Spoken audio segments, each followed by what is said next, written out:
Mantan asisten pengacara Hotman Paris, Iqlim Hakim akhirnya tuntas jalani pemeriksaan di Barreskrim Polri Jakarta pada Kamis 7 Juli 2022 sebagai terlapor.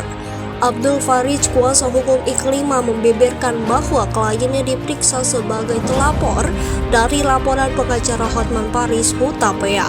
Iqlima dibilang sudah melakukan pencemaran nama baik. Bagaimana kelanjutannya? Simak video selanjutnya. Gimana tadi beberapa pertanyaan yang diajukan nih Kak?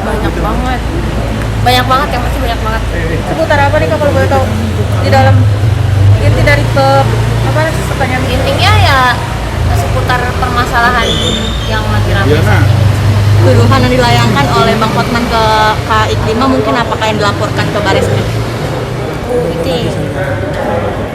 Abang mungkin yang jawab kalau masalah ini. Oke Bang, mungkin Bang terkait kegiatan hari ini bisa dijelaskan Bang? Bismillahirrahmanirrahim. Assalamualaikum warahmatullahi wabarakatuh. Terima kasih kepada rekan-rekan media yang setia menunggu kita sampai acara selesai. Tadi Pak Iqlim Hakim sudah diinterview terkait dengan laporan Pak Hotman Paris Hutapea. Ada banyak pertanyaan. Kalau tidak salah tadi ada 37 halaman yang udah disampaikan, dan semua cerita, semua fakta sudah dituangkan secara benar, secara baik, tanpa ada rekayasa dan sesuai fakta yang ada. Tentang apa-apa yang ditanyakan secara detail saya tidak akan sampaikan secara detailnya, karena apa? Masalah ini sudah masuk dalam ranah hukum ya. Nah, sekilas saya akan sampaikan terkait dengan masalah masalah ya tuduhan pencemaran nama baik terhadap Pak Hotman Paris terkait dengan ada dugaan bahasa pelecehan seksual atau kelainan seks. Yang intinya klien kami katakan bahwa bahasa-bahasa itu tidak ada keluar dari mulut klien kami, Iqlim Hakim. Baik itu bahasa pelecehan seksual, lebih-lebih bahasa kelainan seks yang memang menurut Pak Hotman Paris itu yang membuat dia sangat jengkel dan sangat murka dengan kalimat-kalimat seperti itu ya. Terus kemudian dari cerita-cerita tadi yang dirangkum dalam 37 halaman itu, setelah kami tim kuasa hukum membaca, mencermati dan menganalisa, maka ada dua kesimpulan besar yang dapat kami ambil dari masalah Iqlim Hakim ini. Yang pertama adalah bahwa klien kami adalah korban dari malpraktek profesi advokat. Ya, korban malpraktek dari profesi oknum advokat ya, yang kami tidak akan sebut namanya. Tentu publik media mengetahui siapa nama yang kami maksudkan itu. Kenapa kami katakan demikian? Baik dari bagaimana Iqlim Hakim ini menjadi kliennya dari awal, itu ada cerita-cerita yang agak lucu gitu kan, yang seharusnya tidak patut, tidak elok, tidak etis seorang advokat melakukan itu. Kemudian kedua, dari sisi advice hukum yang diberikan, lebih banyak mengarah ke hal-hal yang pribadi, bukan pada poin-poin kasus yang dihadapi ya.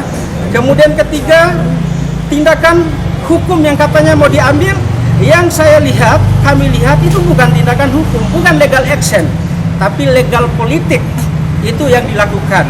Motivasinya mungkin ada dua. Satu, ingin menyerang seterunya yaitu Pak Hotman Paris, atau kemudian masalah ini dia ingin jadikan sebagai media untuk mendekati klien kami secara pribadi. Ya, paham sampai di situ. Bang, berarti yang kemarin ngomong pelecehan seksual Iya, itu oleh siapa, Bang Hotman Bang? itu mungkin Kak Iklima atau pihak Bang Rasman mungkin Ah, yang kemarin. Saya tidak mau sebut nama, intinya saya tegaskan bahwa yang menyebutkan bahasa pelecehan seksual, kelainan seksual bukan dari klien kami Iklima Kim.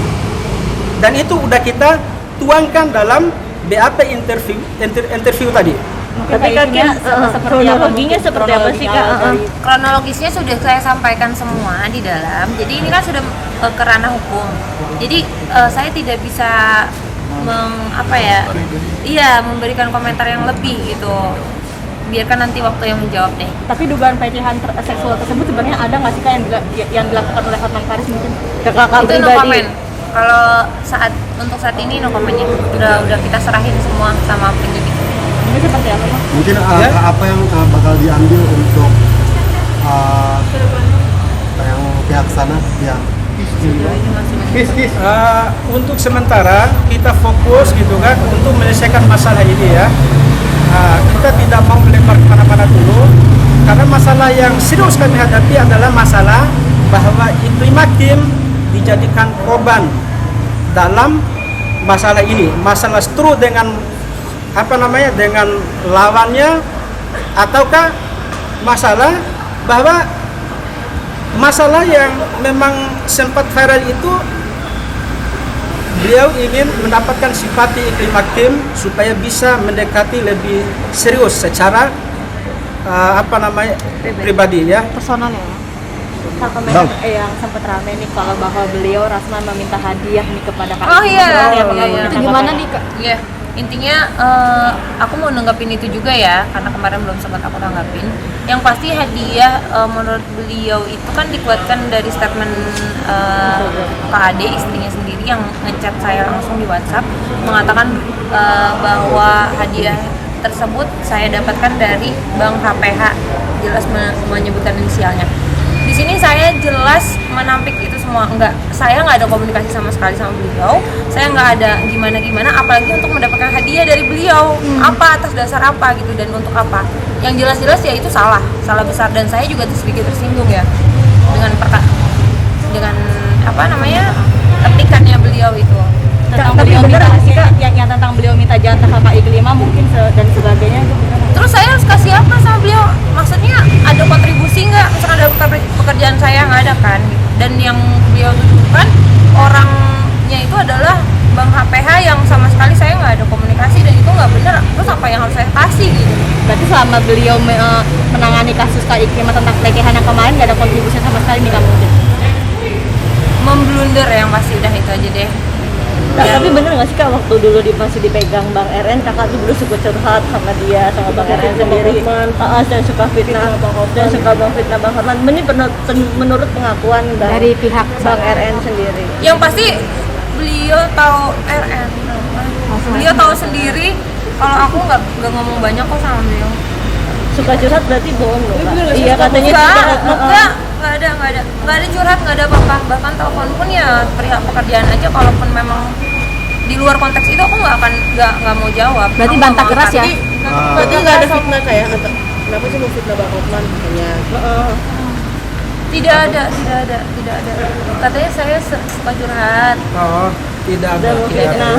Berarti nanti dalam waktu ke depan akan meminta maaf nggak sih ke Bang Hotman Paris untuk ke Bang Hotman mungkin minta maaf atau kita berdamai? ikutin aja proses hukumnya ya. Untuk sementara ya, sambil kita menunggu melihat situasi, baru kemudian kita akan ambil langkah-langkah yang terbaik iya, buat betul. Iklima Kim itu sendiri ya. Agendanya selanjutnya setelah ini apa? Ya, setelah ini tentu Menunggu apa ya, hasilnya? dari pihak, kan ini kan ada 2 terlapor, klien kami kan terlapor 2 ya. Nah, dipanggil untuk intervensi, tentu kedepannya ya terlapor 1 ya mungkin dipanggil oleh pihak penyidik ya untuk diinterview juga gitu kan. Nah, harapan kami ini sebagai kuasa hukum ya, kepada siapapun gitu kan yang terlibat langsung, yang mendalangi, yang menjadikan klien kami ini sebagai korban malpraktek dalam menjalankan profesinya, maka monggo pertanggungjawabkanlah secara hukum gitu kan. Ya, jadi jangan melempar bola kemana-mana gitu loh, seolah-olah ini bukan saya kan. Ya, intinya Fakta gini ya, Bang. semua udah kita sajikan di Ya, hadapan betul. penyidik. Intinya gini ya, saya sebagai seorang awam yang datang ke ahli lalu diarahkan gitu. Kalaupun di sini ahli tidak mengarahkan, ya tidak akan ada gitu aja. Udah ya, Akan lapor ke Pak RN dulu ke pihak kepolisian atas nama udah ya. Kak Iklimas ya.